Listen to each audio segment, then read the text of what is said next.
अभिजीत जी, जिस तरीके से अभी रांका जी पे हमला हुआ है, आप किस नजरिए से देखते हैं उस चीज को? महिलाएं भी थी उसमें खासतौर।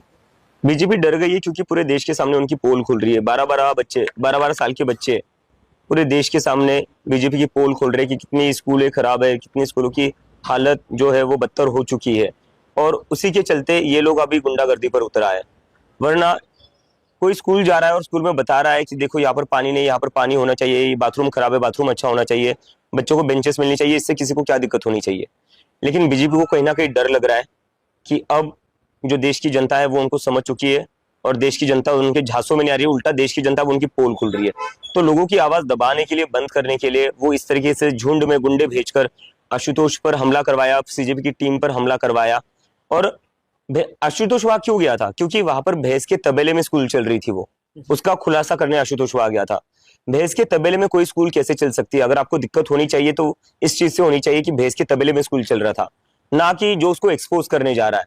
अगर आपको गरीबों के बच्चों की सच में चिंता होती तो आप उस भैंस के तबेले के ऊपर आहत होते, ना कि आशुतोष के स्कूल जाने पर। लेकिन जैसा कि मैंने कहा, ये इन लोगों का डर है। इनको अब डर सता रहा है कि कहीं कहीं ना कहीं हमारी सत्ता ना चली जाए, क्योंकि अब 12 12 साल के बच्चे भी पोल खोल रहे हैं। और पुलिस को इसकी जानकारी थी।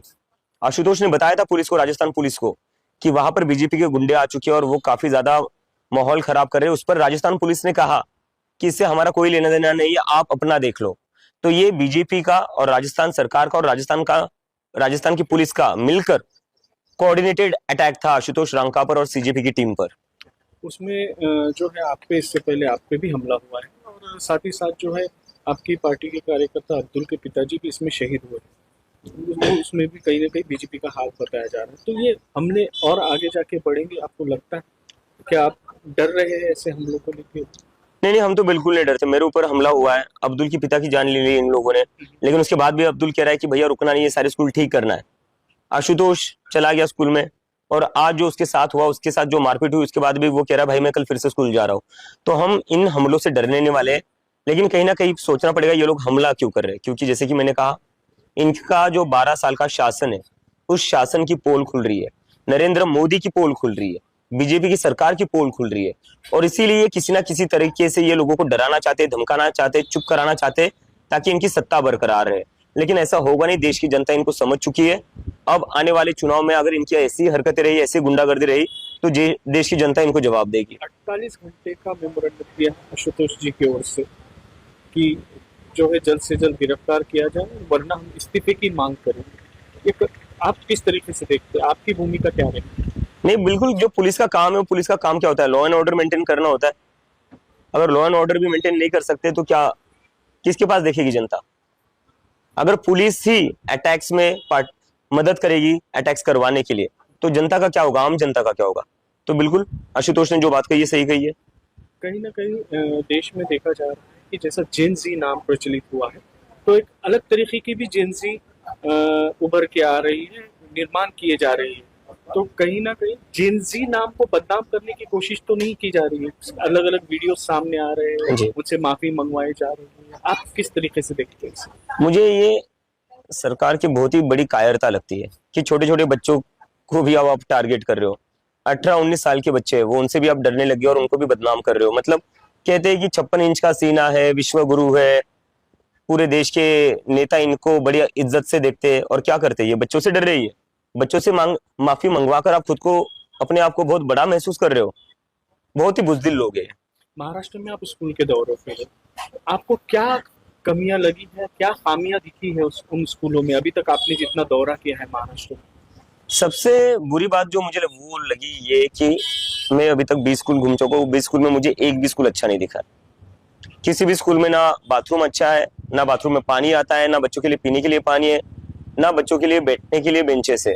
और जब मैंने टीचर से सवाल पूछा कि ये ऐसी हालत, इतनी खराब हालत में आप पढ़ाते कैसे हो, तो उसके बाद मुझे टीचर्स ने बताया कि एक टीचर 3 3 4 4 क्लास के बच्चों को पढ़ा रही है। जैसे कल लातूर में चला गया था, वहां पर एक ही टीचर थी, वो एक अकेली teacher first standard, second standard, third standard और फोर्थ स्टैंडर्ड को पढ़ा रही है। टीचर्स खुद परेशान है सिस्टम से, क्योंकि उनको सपोर्ट नहीं मिल रहा है, उनको पैसे भी नहीं मिल रहे। उनकी जो ट्रांसफर होती है वो भी दूर दूर होती है, 2 2 घंटे दूर जाना पड़ता है पढ़ाने के लिए। तो टीचर्स जो है वो खुद परेशान है, ज्यादा स्टाफ नहीं है वहां पर। फिर जो लोग खाना बनाते हैं, मैंने उनसे भी बात की, वो लोग कहते हैं कि महीने के 2000 मिलते हैं। बर्तन धोने के, खाना बनाने के और स्कूल की सफाई करने के। क्या होता है 2000 में, मतलब दिन के 60-70 रुपए मिल रहे उन्हें। 60-70 रुपए दिन के, क्या भिखारी समझ के रखा है क्या? आपने इन लोगों को स्कूल चलाने के लिए बोला है, बच्चों का ख्याल रखने के लिए बोला, और आप उनको 2000 दे रहे हो बस। पीएम केयर में जो इतना सारा पैसा है वो किस लिए है? करो ना इस्तेमाल यहाँ पर, या आपको पोस्ट रिटायरमेंट के बाद आपने साथ लेकर जाना है। तो अगर बच्चों के लिए आप ये पैसा इस्तेमाल नहीं करोगे तो किस चीज के लिए करोगे? और कह रहे हैं कि नेशनल इमरजेंसी के लिए होता है पीएम केयर्स। तो बता दीजिए, आसाम में जो बाढ़ आई थी उसके लिए कितना दे दिया पीएम केयर्स में से आपने? नेशनल इमरजेंसी थी ना वो। या जो आसाम में नेशनल इमरजेंसी आई या जो बाढ़ आई, आप उसको नेशनल इमरजेंसी नहीं समझते। मणिपुर में जो दंगे चल रहे, क्या वो नेशनल इमरजेंसी नहीं है? बताइए, मणिपुर में कितने पैसे भेजे आपने पीएम केयर में से? बस खुद की जेबें भर रहे हैं लोग। एमएमआरडी को लेके आपने एक ट्वीट किया, एक्सपर्ट, क्या कहेंगे आप उसको लेके? क्या एमएमआरडी के कुछ स्टूडेंट्स से एस्पिरेंट्स थे जिन्होंने एग्जाम दी, वो मेरे पास आए थे। उन्होंने मुझे बताया कि कैसे जो टॉपर्स है वो टॉपर्स कुछ अधिकारियों के बच्चे हैं। और इतना ही नहीं, कुछ टॉपर्स ऐसे हैं जो बाकी एग्जाम्स में पास होने तक के उनके मार्क्स नहीं आ रहे थे, लेकिन इस एग्जाम में एकदम से टॉपर्स बन गए और 200 में से 200 मार्क्स आ गए, 200 में से 198, 99 मार्क्स आ गए। कैसे पॉसिबल हो सकता है ये?